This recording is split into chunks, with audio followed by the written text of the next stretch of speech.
true coelom or coelomate, whereas the pseudo-coelomate is that cavity, crystal cavity found between the endoderm and the mesoderm. Both of them still have a cavity that is called pseudo-coelomate or coelomate. The one that's called an acoelomate has no body cavity at all. The body wall or body structure is solid. There's no gap of space there.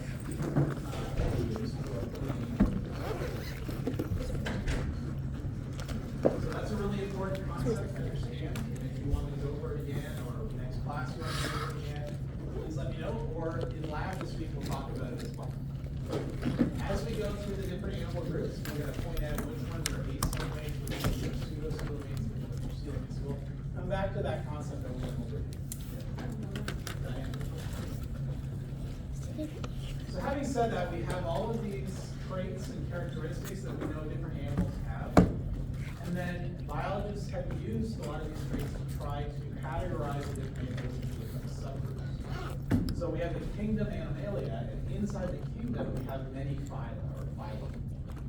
So phylum is that next level of categorization. So we have kingdom, phylum, class, order, family, genus, species. You know about that. Kingdom is the big one, and then phylum is the next one down. So the phyla are pretty high up in that organizational chart as far as subgroups. So we are coordinates, that's our phyla, but there's many other phyla within the animal kingdom. There's something like 3 dozen actually. We're going to talk about maybe 10 or 12 for the rest of the quarter, and those 10 or 12 pretty much encompass 98% of the animal species. There's a whole bunch more that are very small, which may only include a few species. Things that were just discovering, actually, a lot of them. But this course will focus in on the big ones, essentially, that cover most of the animals. We don't have enough time to go into all the smaller things, but there are a few other ones. Like anything in science, there's always still debate about how things are defined or explained. And so when it comes to what's called systematics, this field of biology that tries to make sense of how organisms are classified, there's still some debate. We generally have 2 main hypotheses as far as the phylogenies and how they should be. One is based on mainly morphological and developmental characteristics. So essentially these are things that we could have done before DNA came along. The second one is based purely on DNA sequencing. So I'm going to show you 2 different phylogenies that are very similar. Far more similarities than there are differences based on these 2 sort of styles or approaches to creating a phylogeny. But I do want you at the end of the day to just say, okay, they agree generally, and we're not going to get too caught up in the details as to what little areas they may disagree on. It's just different methods or different tools in order to determine the different species and where they should go. Now, of course, we are going to assume that the DNA one is more accurate because that is the sequence of the genes that are incorporated into those animals. And that is true, but keep in mind that a lot of the phylogenies using DNA, for them to create using DNA, are using just fragments of DNA. They're not entire genomes of animal species where they're comparing and contrasting.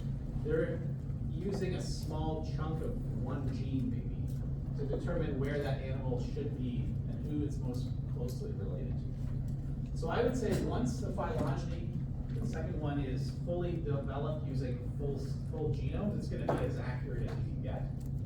But at this point, we're still sort of in an in-between stage there. It's obviously good, probably better than the first one, but there's still changes and holes that could come along as we sequence more genes, sequence more animals, and see what they are. So it's a work in progress like any science, always changing, always evolving. Okay, so here's phylogeny 1, based mainly on morphological and developmental comparisons.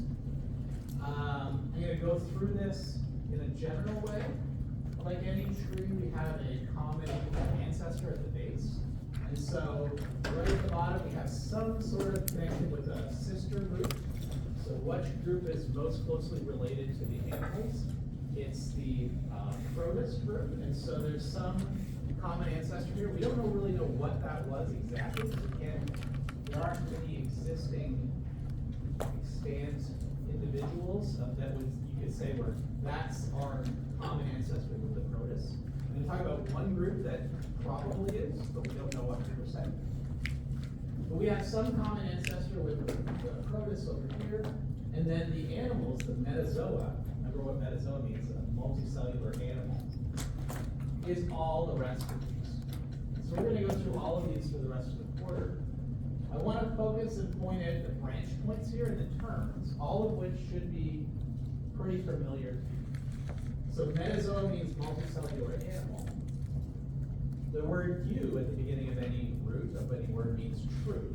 So we go from metazoa to true metazoa, eumetazoa. And so we'll talk about this when we talk about this first group, the sponges, which are the porifera.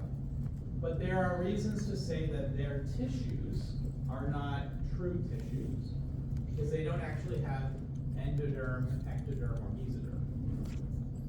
We'll talk about that once we get to that group.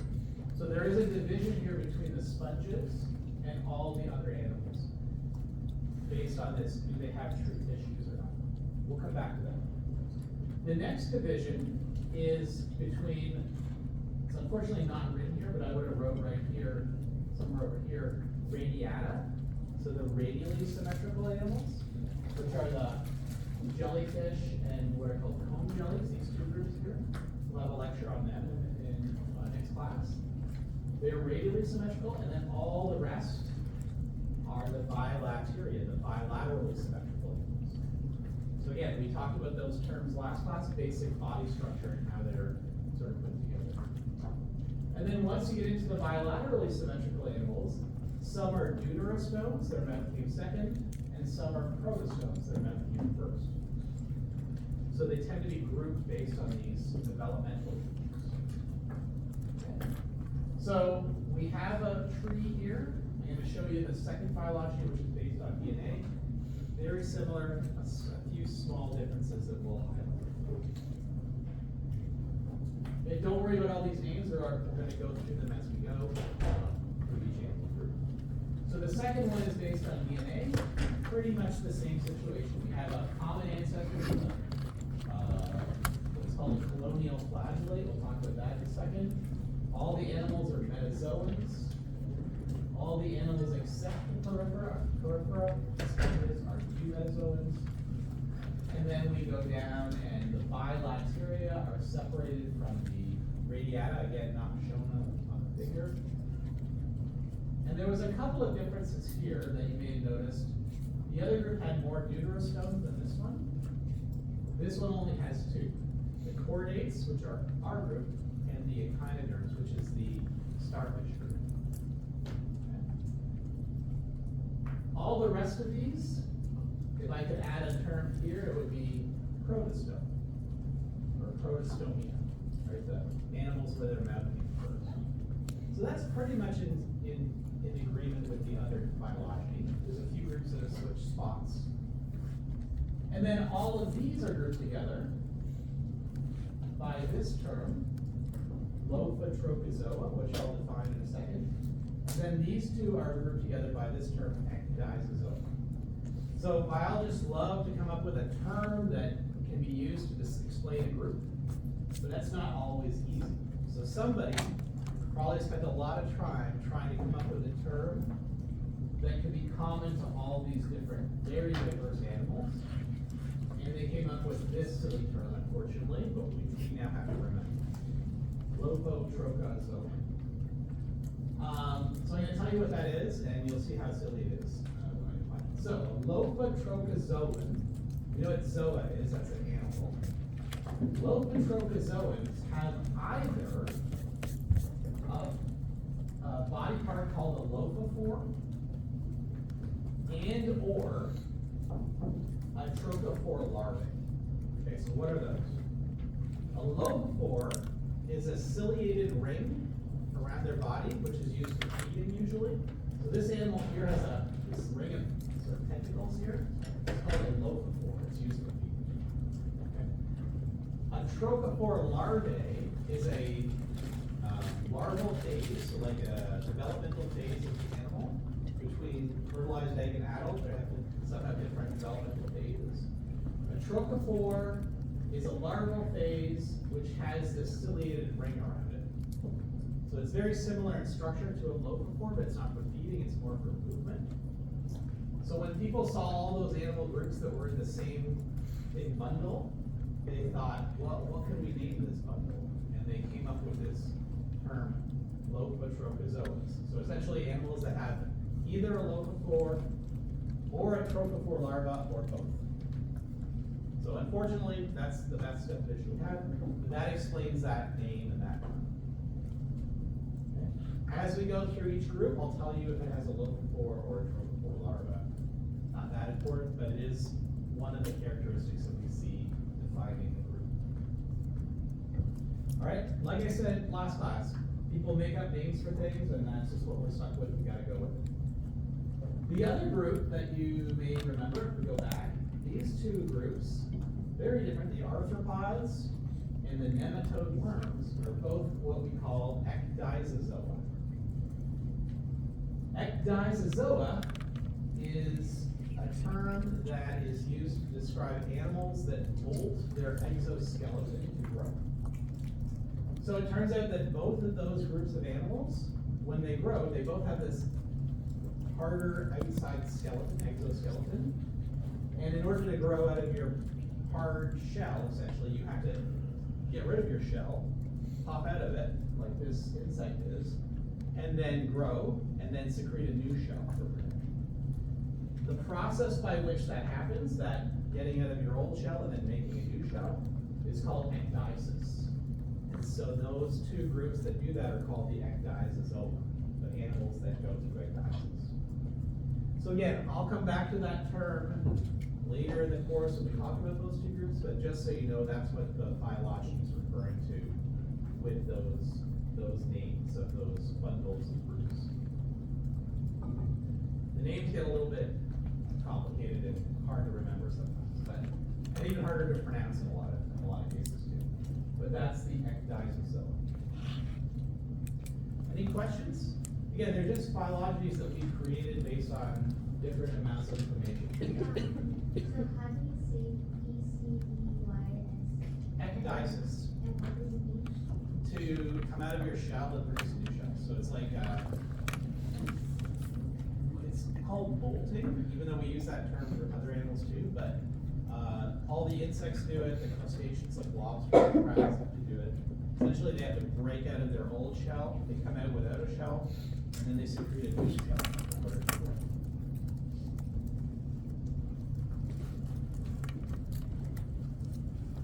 So, what I want you to focus in on are the common points or the agreements between the two phylogenies instead of focusing on the differences or the exceptions. So, more common features than there are differences. All animals share a common ancestor with some other group, Crotus we're going to talk about. Sponges are the most basal animals, and by basal I mean they're at the bottom of the phylogeny.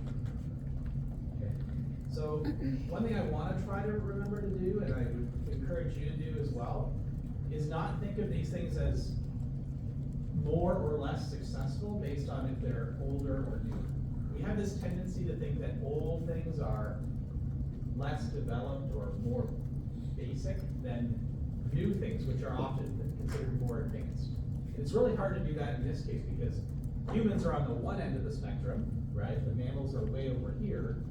And then we're going to talk about sponges, which are way over here. And it's hard to think about sponges as being more advanced than humans.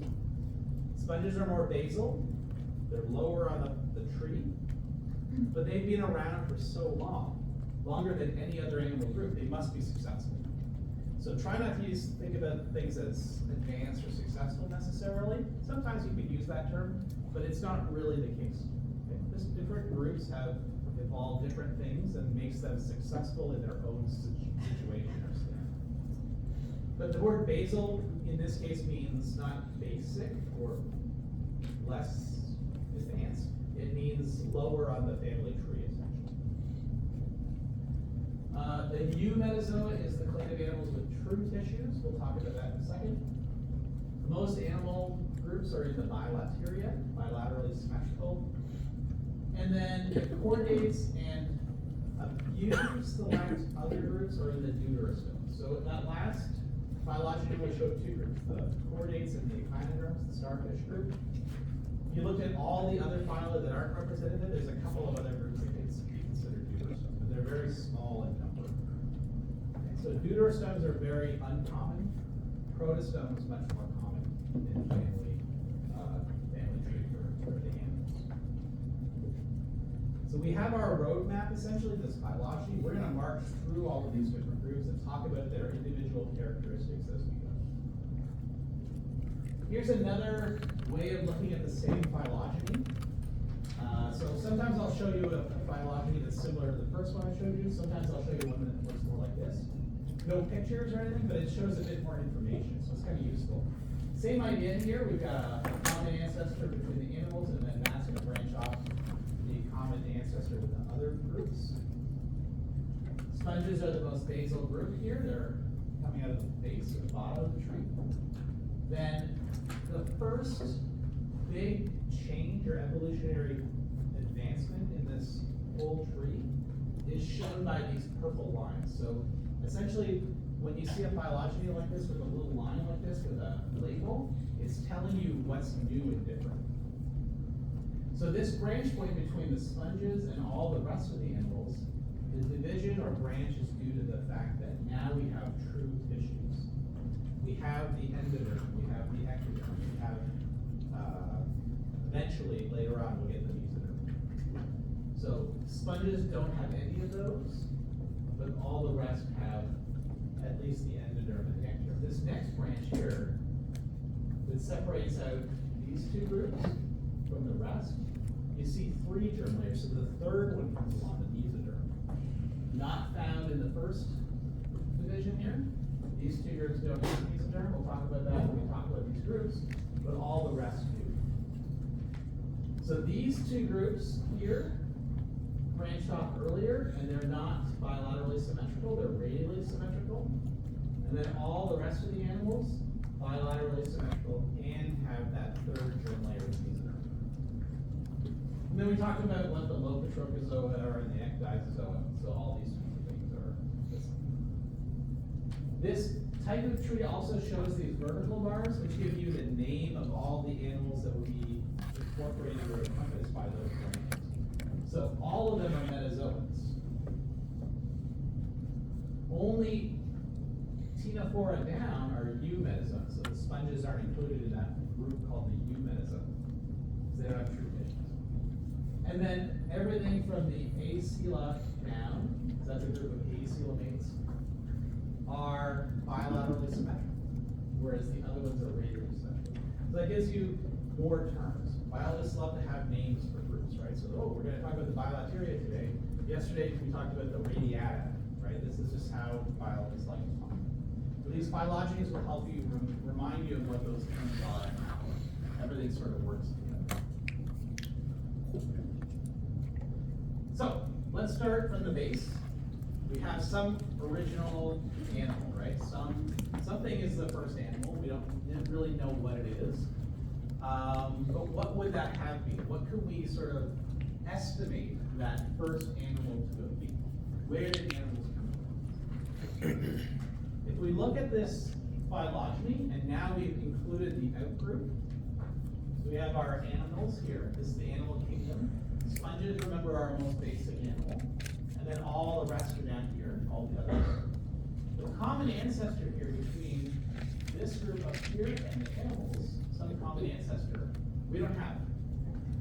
There's no existing extant individual species that we can say is this is the common ancestor between animals and the other kingdom, which is the protists. Okay? We don't have it to look at or study, but we do have one group of protists called the choanoflagellates that we are pretty confident is very closely related to the animal groups. This is based on DNA, but also, as I'll show you, some other characteristics that we're going to talk about. So the choanoflagellates are a group of protists. So these are single-celled organisms that can sometimes group together in a colony. So a bunch of individuals can literally be bound together on a stalk. So, don't look at this yet. Each of these little individual choanoflagellates looks like this. It's like the single cell little amoeba type thing with a ring of tentacles around its body and a flagella, like this little whip-like tail. And usually they're found free living. They're just swimming around with their little flagella. But sometimes some of these species will be found as colonies. They'll be physically attached to one another and attached to something, like on a little stalk here. So these are called colonial choanoflagellates. By DNA sequencing, we know that that particular group of animal or protists is the most closely related to the animals. If we look at the most basic sponge type features, we know that sponges are the most basal animals. They were probably something like the first animal. We look inside of a sponge, its most predominant type of cell, it has multiple cell types, is something called a collar cell.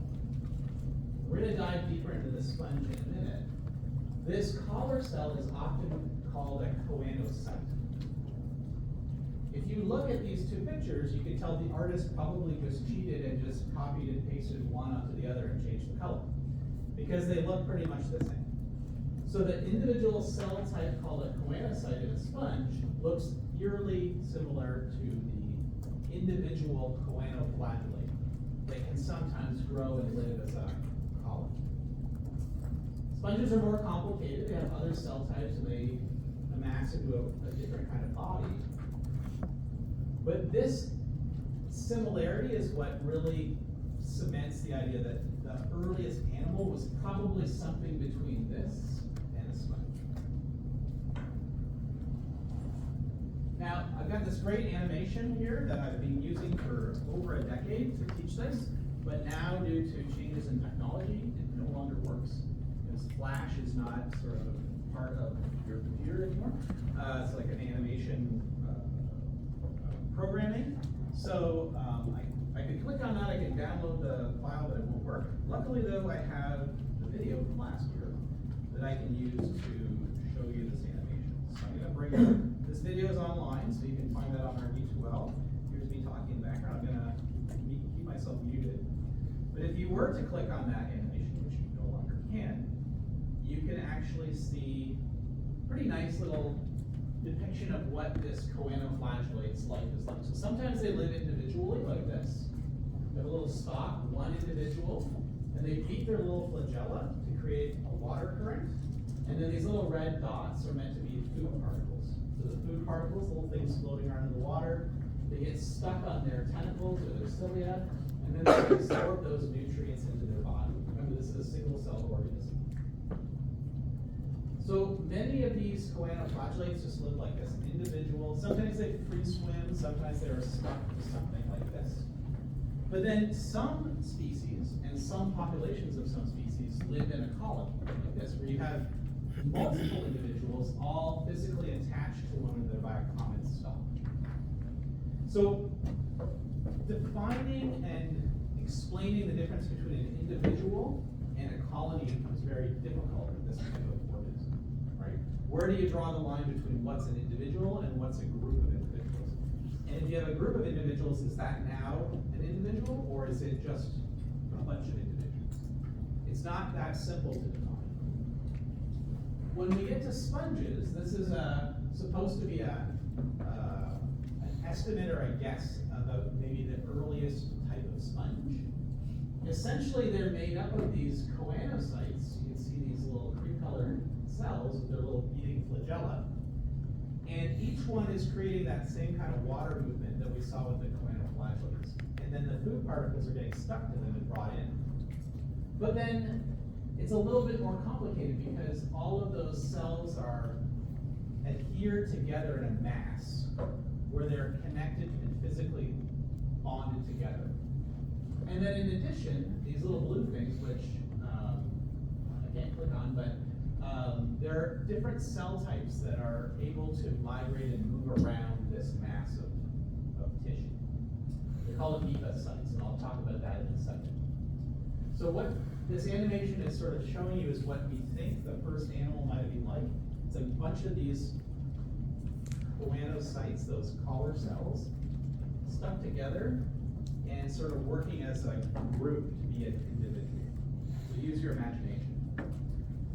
We're now going to move on to talk about sponges, which would be this part two kind of thing. So imagine this mass of just cells stuck together, a little bit more coordinated, a little bit more structured into what we now say is the first or most basal group.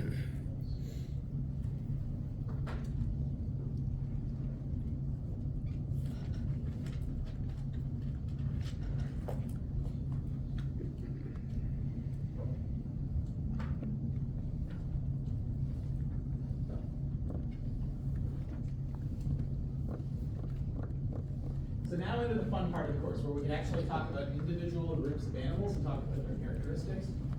Usually when I give you a new phylum, and this one's called the Porifera, sometimes you'll see different names for this group. It changes quite often, actually. But most of the phylogeny still say Porifera. This is the sponges. This is the most basal group, an out group from the rest of the animals. You can see some pictures of different sponges here.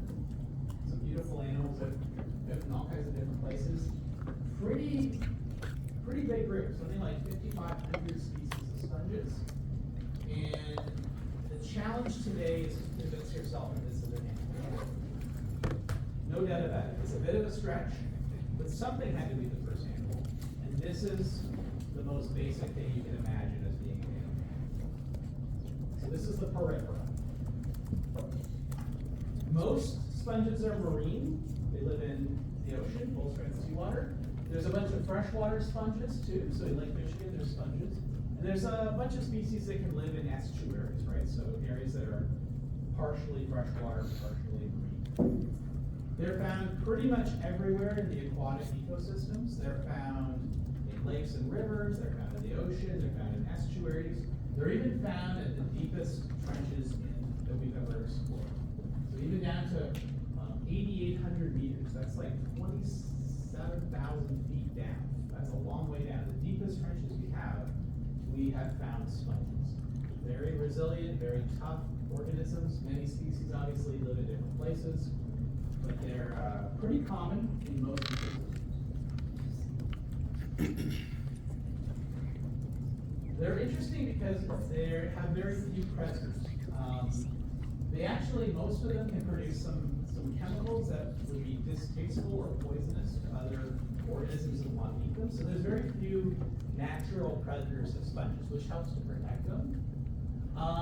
There are a couple of exceptions though. These are nudibranchs, which I talked about in our first lecture of animals, one of my favorite groups because they're so beautiful. These are our shellless marine snails. What's really interesting about that group, okay, so these are not sponges, they're predators of sponges, is they actually will eat sponges, and even though they produce toxins, it doesn't seem to affect them. In fact, they take it to the next step. Nudibranchs will often take the sponge toxins and incorporate them into their own bodies so that other animals won't eat them. So it's pretty clever, right? So you can imagine, how do you survive as a shellless snail? This looks like a really nice edible morsel, right? Well, full of sponge toxins, that's one of the ways you do it. So animals don't tend to like to eat, other animals don't like to eat the nudibranchs. But there are a few things that eat sponges, but they're not that diverse. The nudibranchs are one of the groups that's definitely a sponge predator. If we look at our tree here that has our different characteristics that define each group, this is the one I just showed you. Remember, the sponges are a basal group. And they came to be before the evolution of true tissues. So by true tissues, what we mean is the idea of endoderm, ectoderm, or mesoderm. So all that discussion we had last class about development, remember there's a blastula that forms, and then there's gastrulation, and it forms a gastrula, all that stuff doesn't happen in the sponge. They essentially are a cell dividing into a bunch of cells, into this like clump of cells. nowhere near as complicated or as specific as what we see with all the other animal groups. So they just do things their own way. They're much more simple in their cell division and how they develop, which is also probably why we would call them asymmetrical. They don't have like a very defined body shape, even though we'll see in a minute that some of them typically have like this barrel type shape, but it's not very symmetrical in a lot of cases. So they're not considered true metazoans or eumetazoans because they don't have true tissues. So that's the reason for that division between metazoa, which is everybody, and the eumetazoa, which is everybody not some. Because they don't have those endoderm, ectoderm, or mesoderm, they can't have anything that arises from endoderm, ectoderm, or mesoderm. So they don't have a circulatory system. They don't have a respiratory system. They don't have a digestive system. They don't have a nervous system. They don't even have muscle. They have nothing that we would consider normal as far as an animal goes. Because they don't have any true tissues.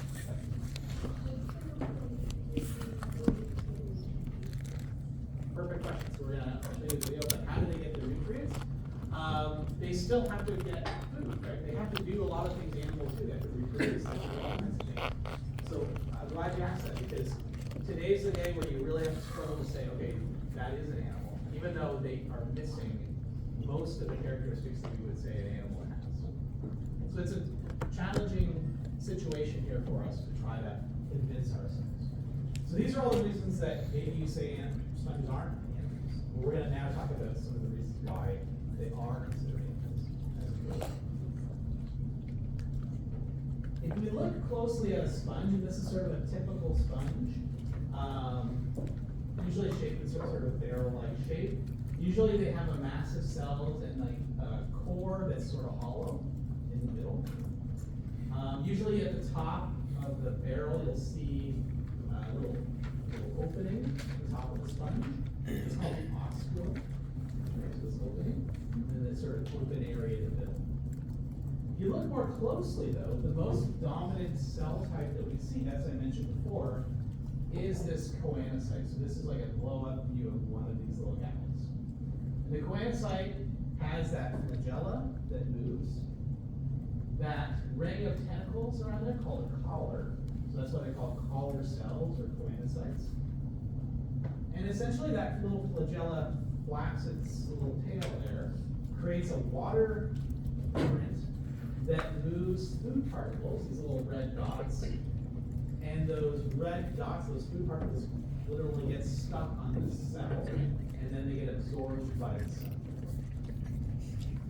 So this is a single cell here. This one is showing another cell attached to it, something called an amoebocyte. So sometimes amoebocytes are found attached to the collar cells, other times they're just dispersed in other parts of the sponge. Talk about more about amoebocytes in a minute. They're called amoebocytes because they have like an amoeba-like behavior where they kind of creep and crawl around. They can migrate around the sponge. Kind of weird. Most of the sponge is made up of these choanocytes though, and then the choanocytes and the amoebocytes are sort of held together by this extracellular protein matrix. It's called the mesohyme. Okay, so this sort of secretions of proteins and other stuff acts like a glue that holds all of these cells together in this overall form that is a sponge. If you look at the whole sponge, you'll see pores or spaces or gaps on the outside, and then obviously that big center part. And just think about a sponge you might have at home. So you can actually buy real sponges at CVS if you want to. They're pretty expensive because they're hard to come by nowadays. They used to be very common. All people that had sponges 100 years ago would have had real sponges because we didn't have synthetic sponges. Literally sponges that were taken from the ocean, cleaned up, and then cut into nice little shapes to put in your shower. And does anyone have a real sponge at home? Ask your parents or your grandparents. They, I'm sure, have one or have had one at some point. And if you want to buy one, you can go get one. I would recommend it because they're kind of neat. They're really good at exfoliating your skin. Because sponges, real sponges, have little, here we are, these little yellow things little spicules. There are these little needle-like structures in them that are also good at warding off predators, because no one wants to chew on little needles. Real sponges have all these little needles in them, so when you wash or clean your body with it, they're nice at exfoliating and cleaning out whatever dirt there is. So a lot of people really like real sponges because they have those things, but 99.9% of the sponges nowadays are all synthetic. But interestingly enough, we've copied the sponge to create what we now call the sponge, which is a different thing, right? So pretty much a copy of a real animal is what we use for all kinds of different work around the house. Very, very useful. That's literally sponging up liquid and cleaning. So, is this an animal? That's probably what you're asking right now. We're gonna watch a video here that maybe will convince you. They've already banned this Special Forces device in 28 countries. Get yours now before they ban it here. If a sponge is indeed an animal, it must eat to survive. How does it feed itself when it has no obvious mouth? A sponge is actually a fantastic pump which requires an incredible coordination of cells to function. It's a living machine. It's something more than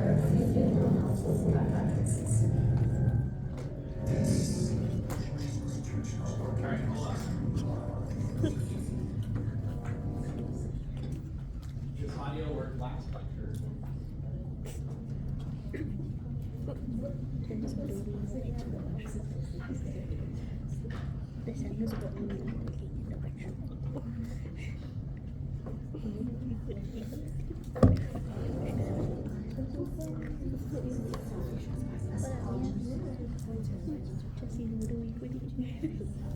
Now, can you imagine doing that yourself? Drinking a ton of water to get an ounce of food into your body? Diaz has studied sponges for decades, yet she has never seen them feeding in the wild. Until now, few have.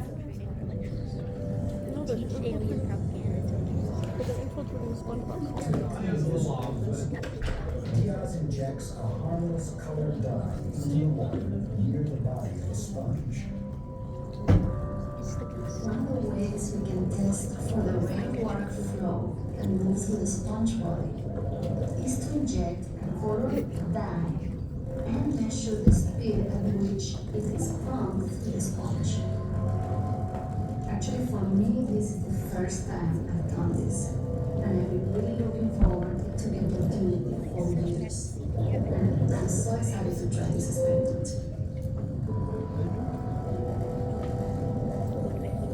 When I started seeing the color dye coming out of the sponge, in less than 2 seconds from when it was applied, I could not believe my eyes.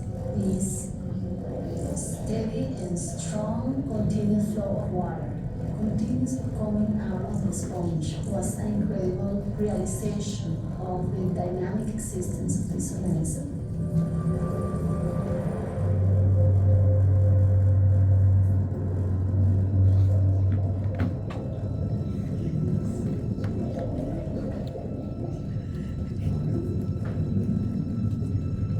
It's an incredible sight to witness.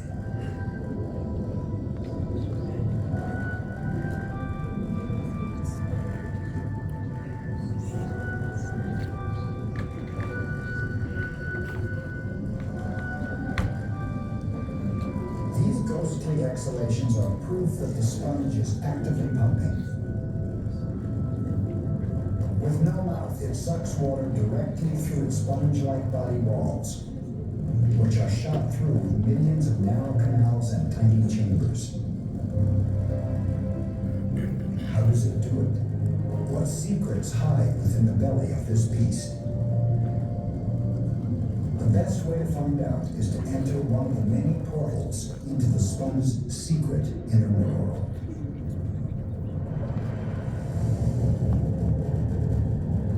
Drifting along,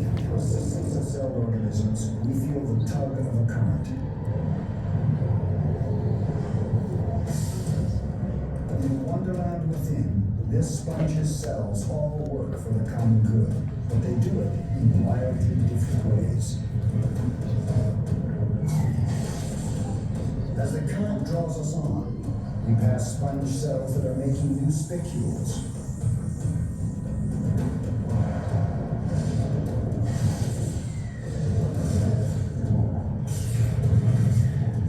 The walls themselves are treacherous. They can simply engulf their unfortunate prey.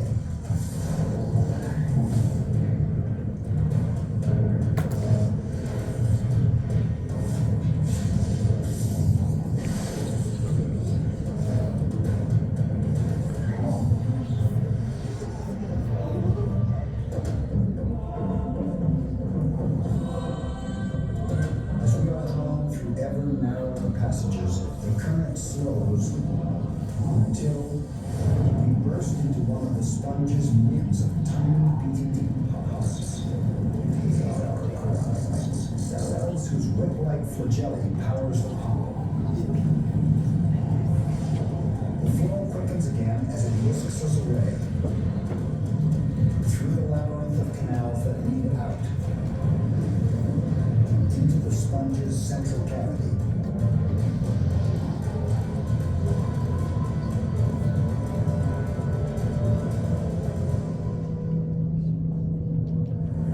What once seemed barely alive is actually a living animal, more complex than we could have imagined. All right, apologies for the sound. I don't know what happened there, but also apologies for the over-dramatic computer-generated life of the sponge. Unfortunately, documentaries love to make things like more dramatic than happening. I think it's interesting enough. Didn't need that, but that's how they wanted you to see the inner workings of the sponge. So clearly, there's much more coordination there than you might have expected. Doing a lot of work. You might have, I don't know if you heard that original part, but it said something like, to get an ounce of food, they have to filter a ton of water. Okay, so an immense amount of water going through sponges just to get a little bit of food. So they're literally sponges. They're literally sponging up and absorbing nutrients from the water around them. And that's how they get their nutrients. Little bits of nutrients floating around, maybe single-cell organisms, zooplankton, phytoplankton get stuck in there, and then they just get absorbed by the sponge cells and broken down for food. So definitely a different kind of animal, different than any other group we're going to talk about. Use your imagination a little bit, but this is indeed our most basal and basic animal. There's another video here that's similar to the first one that's kind of interesting. If you want to watch it, a lot more of the fluorescent dyes sort of things. We can see flow of water, which is pretty cool. Yeah, question? Yeah, I just had a question. I think you said something about the amoebocyte helping with movement. So does that help with kind of like they move around on the inside of the sponge? So they move around. They are thought to have an immune type function where they can maybe kill off like things that might be harming the sponge, like kind of like an immune cell in our body. Some of them can migrate around, like a macrophage that can move around and collect up like viruses or bacteria, things like that. But they have other roles to play as well. So they're just called amoebocytes because they kind of creep around like a beetle. What virus that actually looks like? That's a good question. I think the collar cells, the choanocytes, can do that. I think a lot of the cells can produce different toxins, and that's probably an area that we don't know that much about, to be honest. So these are great questions, some of which I have the answers to, some I don't. Most sponges are similar to the ones you saw in the video, where they're just filtering water. That's how they live. But you'll also find examples of a group of sponges that are classified as parasites or parasitic. So you probably haven't seen boring sponges like this. Sometimes you'll pick up a shell on the beach and you'll see like little yellow dots or red dots, and those are the actual sponges themselves. More commonly, you'll find a shell on the beach that looks like this. It's all pitted and got a lot of holes in it. Very common on most beaches. And those are essentially the scars from a boring sponge. So boring sponges are a family of sponges that grow on other organisms, so in this case a clam, or in this case a coral. And they attach to them, they start to absorb nutrients from their host, And sometimes they can kill the host depending on how big they get. And of course the sponge keeps growing, so you can see this green coral, this red part is a sponge, and it's sort of growing and covering up the coral and killing parts of it as it goes. So there are parasitic sponges out there that can do things differently than the other or more normal sponges.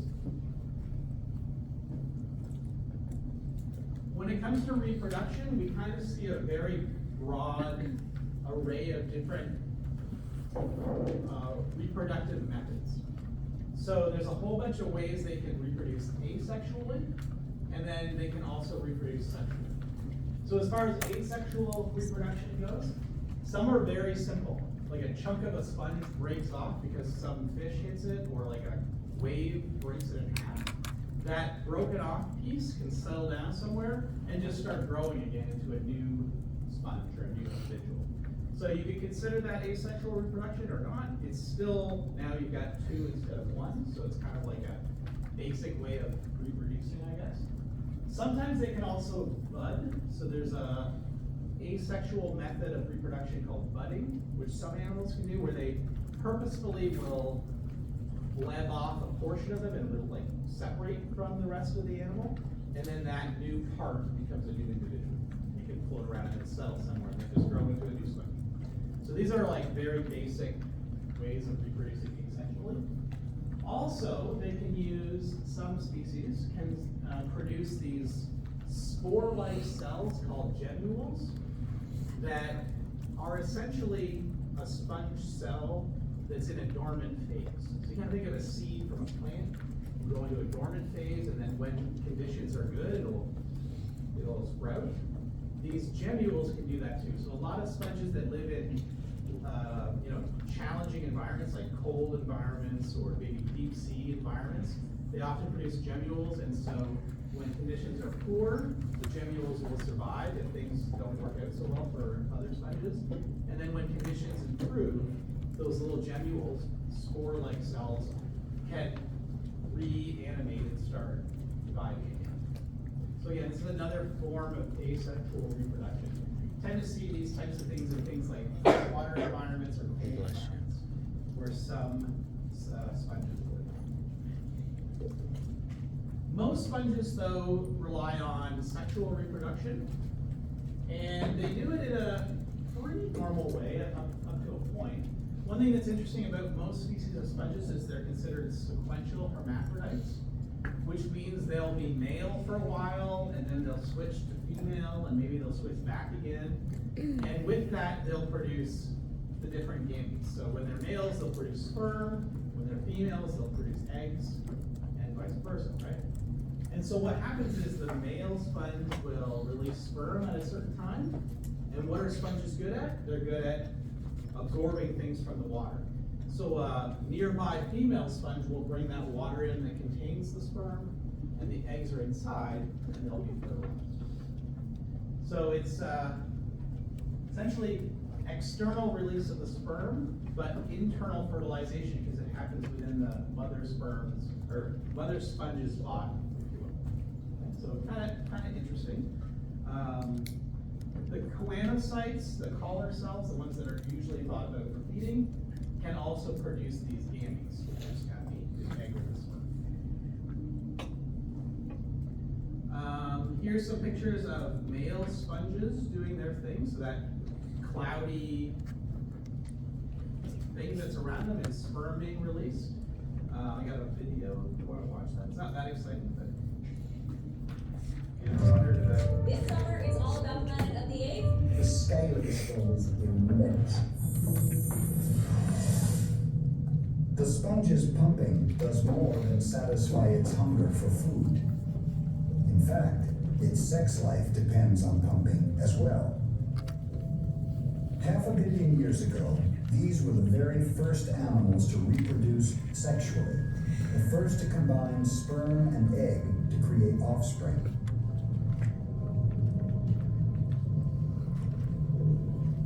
Set adrift, some sperm will be lucky enough to enter another sponge of the same species. If the sperm are truly fortunate, they will fertilize the eggs within.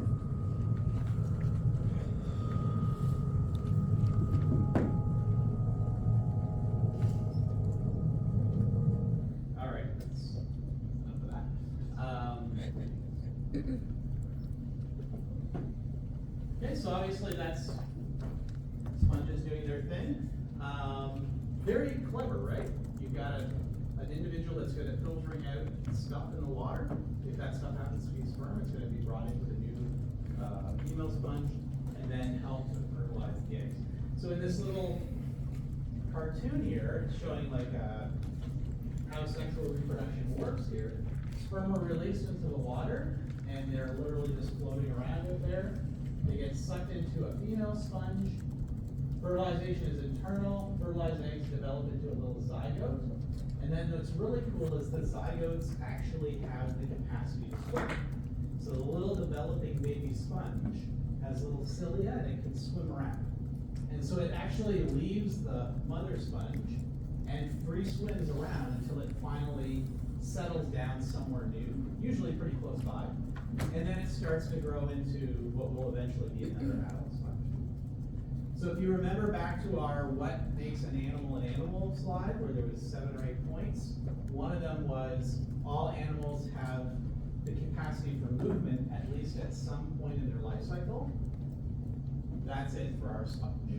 One little moment in time of the whole life cycle, they're free swimming, able to migrate around a little bit. They're very weak swimmers, obviously, more of the current's gonna move them around, but they're able to go somewhere new and then start a new sponge nearby. Right, so an animal-like feature, sexual reproduction, motility, different things that it does classify them as animals. But I know it's a bit of a stretch on a lot of the characteristics that we talk about. They are very important though. Okay? They are arguably one of the more important groups of animals on the planet. Back in the time of Darwin, he actually was perplexed by a lot of things, obviously. He figured out a lot of really interesting things. We give him all that credit for evolution and natural selection. But he actually figured out a lot of other things as he was traveling around the world. One of the things he couldn't explain, we now can explain due to our understanding of science. So Darwin had something called his paradox, where essentially he was seeing these amazing environments in the tropics, coral reefs, and couldn't explain how such a diverse and like ecosystem full of so much life could exist in a place that is very, very devoid of nutrients. So he knew that coral reefs, those areas, the water was very crystal clear, doesn't have very much nutrients in it. He knew that things like nitrates and iron and phosphorus were really low in tropical environments. But yet we have this, one of the most diverse and amazing environments there is, the coral reef environment in that area. So Darwin's paradox is, in areas that are devoid of nutrients, so this map is showing you nitrate concentrations across the globe. Notice the tropics. Blue is low, or almost none. Almost no nitrates. There's almost no phosphorus. There's almost no iron. All of these really important nutrients that are needed for plant life. Phytoplankton, algae, need these nutrients for growth. And so those areas that have very little of those nutrients, as shown in the top, have very low chlorophyll levels. So this is our green coloration in our algae, right? So even back then, Darwin knew these things. Yet this area that has very low chlorophyll, this is the base of the food chain, right? All the phytoplankton are autotrophs that make energy from the sun. Other things eat it, and then other things eat them. They should be high in areas with lots of diversity and lots of organisms. But in the tropics, they're very low. So one of his things that he couldn't figure out is why are coral reefs there, and why do they do so well, even though the nutrient base seems to be missing. Here's some pictures of coral reefs. We're going to talk about corals next class. The explanation for this is 2 parts. One of them is because of the coral itself. We'll talk about that on Friday.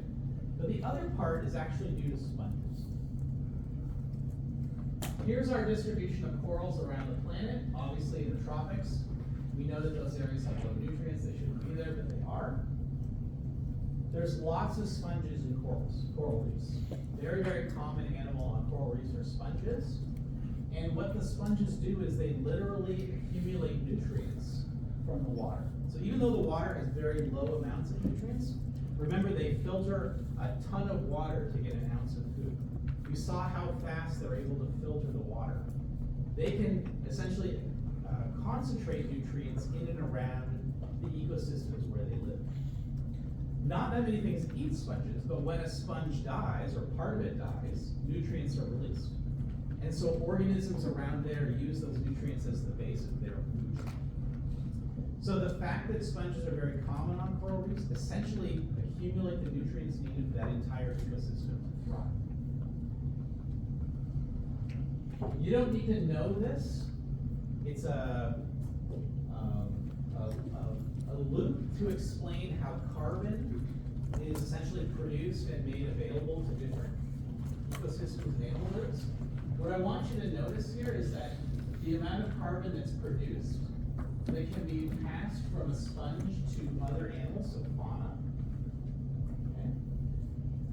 I can't remember the units here, but it's comparing it to the abilities of microbial organisms like bacteria that do the same thing. So in most terrestrial environments, microbes are breaking down things to make carbon and other nutrients available, right? In aquatic environments where sponges are present, their ability to do this is an order of magnitude higher than all the microbes. So they're really, really good at finding nutrients and making them available to other animals. And so the fact that sponges exist make life possible for most other organisms in these areas where there's very low nutrient levels in the water. Coral reefs, for example. So, like I said, don't memorize this, just know that sponges are important for this type of concept. They can take up as much dissolved organic matter from the water in 30 minutes as bacteria can do in 30 days. So they're incredibly efficient at filtering the water and making these things available. So instead of that organic matter just drifting away into the open ocean, it's sort of maintained and kept wherever the sponges are in the local ecosystem. The other thing that sponges are really interesting based on is from some cell biology concepts. We got 1 minute left. They have the fastest cell cycling rate of any organism on the planet. Okay? They can divide every 5 to 6 hours. Any multicellular organism. Okay? So very, very fast, going from a cell to 2 cells and 4 cells. They can just keep dividing really, really rapid cell division. They're actually studied by cell biologists to understand limits to cell division and those types of things. But if you think about it, them being able to create new cells so often, it's because a lot of their cells get broken off or damaged, and so they're replacing their damaged cells. And every time one of their damaged cells dies, those nutrients are now released to the local environment for organisms to use as a food base. So they are sponge-like features of accumulating nutrients, and their ability to produce their cells so fast, very important for making